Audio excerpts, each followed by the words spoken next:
마태복음 5장 말씀을 함께 읽었는데요. 마태복음 5장 우리 초반부에는 우리가 잘 알고 있는 팔복의 말씀이 기록되어 있습니다. 팔복의 말씀은 우리가 너무나도 잘 알려진 말씀이기 때문에 그만큼 중요하다 이 생각이 되고요. 그래서 우리 마태복음 5장은 오늘과 내일에 걸쳐서 이틀 동안 이 팔복에 대해서 다시 한번 더 말씀을 살펴보면서 은혜를 나누고자 합니다. 1절 말씀부터 읽습니다. 예수께서 무리를 보시고 산에 올라가 앉으시니 제자들이 나온지라. 예수님께서 많은 무리들을 보시고 말씀을 가르치기 위해서 산에 올라가 앉으셨다, 이렇게 말씀하고 있습니다. 여러분들 성경에서 이 산은 하나님의 거처라, 여러분들 이렇게 말씀을 하고 있는 것이죠. 롯이 소돔과 고모라가 유황불로 심판을 받을 때 산으로 도망하게 되죠. 산이 하나님 앞에 우리의 피난처가 되는 거예요. 우리의 거처, 산은 하나님의 거처요, 또 우리가 피하여야 될 우리의 산성이 되신다. 그러므로 우리는 하나님의 품 안으로 날마다 나가야 되는 것이죠. 예루살렘 성전도 산에 있었는데 그것은 바로 산이라고 하는 것이 하나님의 거처라고 하는 것이죠. 우리 하나님께서는 말씀을 주시기 위하여서 시내산에 강림하셨는데 그 시내산은 하나님의 성전이요 하나님의 거처였더라, 이렇게 성경이 말씀하고 있는 것입니다.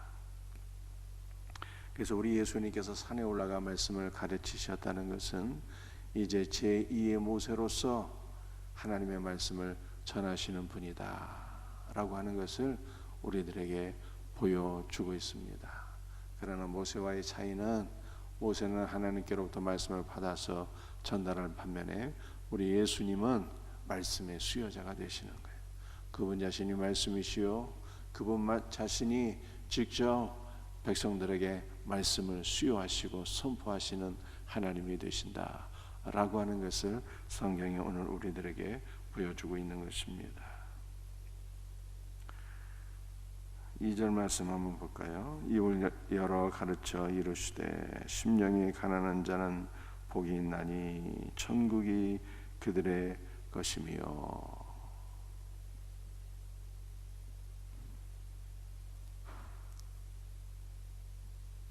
여러분들, 우리는 이 팔복을 통해서 어떤 사람이 복이 있는가를 보게 되는 거죠. 우리 예수님의 말씀은 너희가 이렇게 되면, 이렇게 하면 복이 있는 자가 될 것이다, 이것이 아닙니다. 어떤 사람이 복이 있는가를 보여주는데요. 3절에서는 심령이 가난한 자가 복이 있다, 이렇게 말씀하고 계시잖아요. 누가복음 말씀을 보게 되면 너희 가난한 자는 복이 있나니 이렇게 말씀하고 있어요. 너희가 복이 있다는 거예요. 너희라고 하는 사람은 어떤 사람들입니까? 지금 주님의 말씀을 듣기 위하여 주님 앞에 나온 자들, 너희가 이미 복받은 자들이다, 이렇게 말씀하고 있어요. 여러분들, 우리는 복을 받기 위해서 노력하는 자가 아닙니다. 이미 복을 받은 자라고 성경이 말씀하고 있습니다. 우리는 이미 복을 받은 거예요. 여러분들이 영어 성경을 보게 되면 복을 받았다, 복을 받았다, blessed. 근데 이 bless라고 하는 bleed, 피를 흘리다라고 하는 단어에서 온 거예요.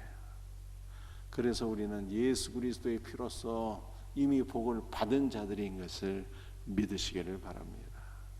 우리 주님은 어떤 사람이 복 있는 자냐? 이미 너희들 말씀을 듣기 위하여 나온 자들이 복 있는 자이고, 십자가의 피로써 피 흘림을 받은 자들이 복 있는 자들이고, 또 우리 주님은요, 십자가의 피로써 우리가 모든 죄를 사함 받은 자들이 어떤 자들인가를 보여주고 있는데, 그들은 심령이 가난한 자들이다 이렇게 말씀하고 있어요. 심령이 가난한 너희가 복이 있다는 거예요. 여러분들 심령이 가난하다라고 하는 것이 어떤 의미일까요? 심령이 가난하다라고 하는 것은요, 전적으로 하나님을 의지하는 것을 가리키는 것입니다. 이 가난이라고 하는 것은 상대적인 가난이 아니라 절대적인 가난이에요. 거지, 아무것도 소유한 것이 없는 거지를 가리키는 거예요. 여러분들, 이 거지는 성경에서 가장 가난한 사람은 고와 과부인데요, 이들은 먹고 살 길이 없어서 하나님을 전적으로 의존할 수밖에 없는 것이죠. 하나님은 자신을 전적으로 의존하는 고와 과부들을 긍휼히 여기시며 날마다 일용할 양식을 베푸시며 그들에게 필요한 모든 것들을 공급해 주시는 하나님이신 것입니다. 가난한 자는 하나님을 절대적으로 의지할 수밖에 없어요. 그러므로 하나님은 어떤 사람이 복 있는 자냐라고 하는 것을 말씀하셨는데, 우리의 심령이 가난해져서 절대적으로 하나님만을 믿고 의지하는 자, 이런 너희가 복 있는 자다라고 말씀하신 거예요. 사랑하는 성도들이, 우리는 어떠한 상황 속에서든지 어떠한 문제를 직면하든지 날마다 전적으로 우리의 생사 화복을 주관하시는 하나님만을 믿고 의지하는 자가 되어야 하는 것입니다. 여러분들, 이와 같은 은혜가 우리 모두에게 있기를 주의 이름으로 축복합니다. 두 번째, 애통하는 자는 복이 있나니 그들이 위로를 받을 것임이라 라고 말씀하고 있습니다. 여러분들, 웃어야 만복이 온다잖아요. 유머 감각이 뛰어난 자가 인기도 좋습니다. 웃으면 마음복이 오는 것만이 아니라 웃으면 엔돌핀이 돌아서 몸도 건강해진다고 하잖아요. 웃는 게 좋은 것 같은데 주님은 애통하는 자가 복이 있다 이렇게 말씀하셨어요. 여러분들, 여기서 애통한다라고 하는 것은요, 단순히 슬퍼하는 것을 가리키는 게 아니에요. 단순히 슬퍼하는 것은요, 우울증이에요. 우울증은 치료받아야 될 질병인 것입니다. 애통하는 자는 우울증을 가리키는 것도 아니고, 그렇다면 애통하는 것은 무엇을 가리키는 것입니까?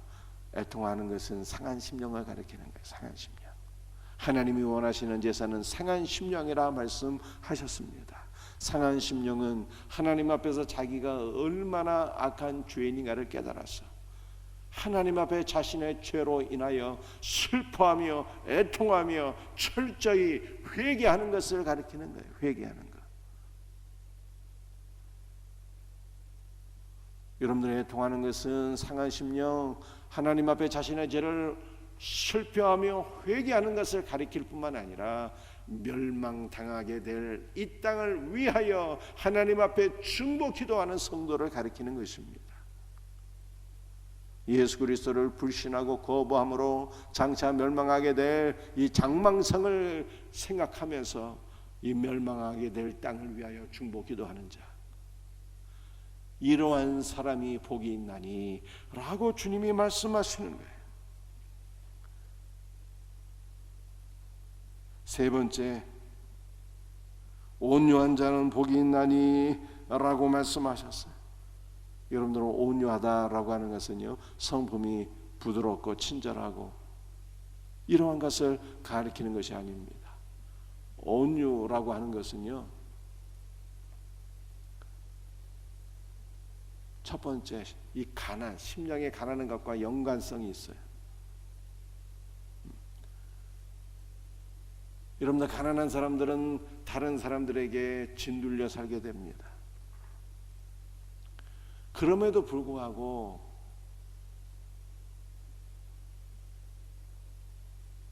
원수들에게 복수를 할 만한 힘이 없는 자를 가리키는 거예요. 많은 사람들에게 짓눌려 사는데 원수 갚을 힘이 없어요. 그럼 어떻게 됩니까? 심판을 하나님께 맡기는 거예요. 심판을 하나님께 맡기고 오히려 원수를 긍휼히 여기며 사랑하며 용서해 주는 것을 가리켜서 온유라고 그래요. 여러분들, 지면에서 모세는 가장 온유한 자라고 말씀하셨는데요, 왜 모세가 주면에서 가장 온유한 자라고 인정을 받게 된 것입니까? 심판을 하나님께 맡겼거든요. 아론과 미리암이 모세를 비방할 때 모세가 구스 여인을 취하여서 비방을 받게 될 때 사실은 모세가 구스 여인을 취한 것은요, 그리스도께서 장차 이방인들을 취하신다, 이방인들을 자신의 백성으로 자신의 신부로 취하신다는 것을 보여준 사건이었어요. 그런데 이 사건으로 말미암아 모세가 아론과 미리암에게 비방을 받게 될 때 모세는 아무것도 하지 않았어요. 심판을 하나님께 맡겼습니다. 하나님께서 아론과 미리암을 심판하셔. 특별히 미리암이 주도적으로 모세를 비방했기 때문에 미리암이 문둥병이 걸리게 되었습니다. 그런데 그때 모세가 어떻게 했습니까? 심판을 하나님께 맡겼을 뿐만 아니라 모세는요, 자기를 주도적으로 비방한 미리암을 위해서 기도해 주었어요. 그랬더니 하나님께서 미리암을 치료해 주셨잖아요. 이것이 바로 온유입니다. 온유는 심판을 하나님께 맡기는 것이요, 온유는 오히려 그리스도의 사랑으로 무조건 용서하는 거예요. 그리스도의 사랑으로 사랑하고 용서하는 것, 이것이 바로 온유예요. 온유는 소극적인 의미, 적극적인 의미가 있어요. 소극적인 의미는 심판을 하나님께 맡기는 것이고, 적극적인 의미는 원수를 그리스도의 사랑으로 용서하고 사랑하는 거예요. 이것이 바로 온유예요. 온유한 자가 복이 있다, 주님은 이렇게 말씀하십니다. 네 번째까지만 말씀을 나눕시다. 의에 줄이고 목마른 자는 복이 있나니. 여러분들, 의에 줄이고 목마른 자가 복이 있대요.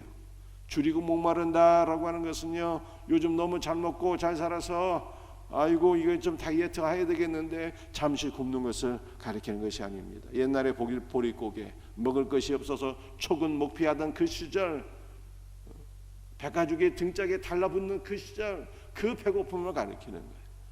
얼마나 먹는 것이 사모가 될까요? 그 정도로 우리는 의에 줄이고 목말라 해야 된다는 거예요.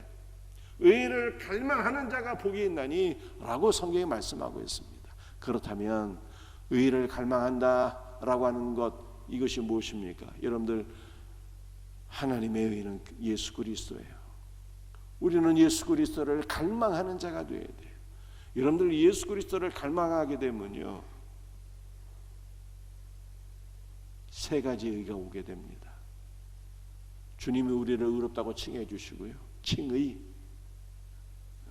두 번째는 주님께서 우리를 성화의 의를 주시고요, 성화의 의. 그리스도 예수 안에서 우리가 날마다 우리의 삶이 거룩해지고요, 우리가 예수 그리스도를 갈망하게 되면요, 사회적인 의도 오게 돼요. 개인의 삶이 거룩해질 뿐만 아니라 그리스도의 사랑을 베푸는 자가 되어서 이 사회의 가난한 자들을 구제하고 사회의 의를 이루는 일에 쓰임받게 되는 복된 하나님의 자녀가 되는 거예요. 하나님의 의가 되는 예수 그리스도를 갈망해야 돼요. 오늘날 우리에게 가장 필요한 것이잖아요. 여러분, 오늘날 크리스찬이 왜 지탄을 받습니까? 왜 욕을 먹습니까? 의에 굶주리지 못해서 그래요. 하나님의 의가 되신 예수 그리스도를 갈망하게 되면 주님께 칭의의 복을 받게 되고 성화의 복을 받게 되고, 한 걸음 더 나아가서 사회적인 의를 실천함으로 말미암아 사람들에게도 칭송받는 크리스천이 될 수가 있어요.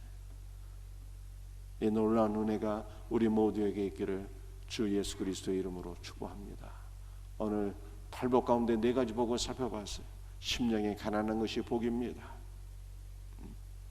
애통하는 것이 복이고, 온유한 것이 복이고, 의에 굶주리는 것이 복이에요. 이 놀라운 복이 이미 우리들에게 주어진 것을 믿습니다. 더욱더 복받는 성도들이 되시기를 주 예수의 이름으로 축복합니다. 기도하시겠어요?